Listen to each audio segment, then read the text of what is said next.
今日教會慶祝聖多默宗徒瞻禮。從聖經之中，我哋都知道耶穌復活之後顯現俾所有嘅門徒，但係多默就冇同佢哋喺一齊。所以當佢翻嚟嘅時候，門徒話俾佢哋知，我哋見到復活嘅主。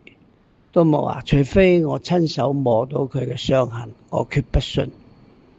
之後耶穌再次顯現，多默同佢哋一齊嘅時候，耶穌就叫多默過嚟，用手指探入佢嘅釘孔，用手摸佢嘅傷痕。多默話：我主，我嘅天主。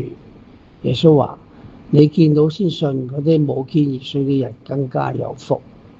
從呢個聖經嘅記載之中，再一次俾我哋深深咁知道，我哋所相信嘅天主係死而復活嘅天主，讓我哋全心全意咁信賴佢，將我哋嘅一切交託俾佢。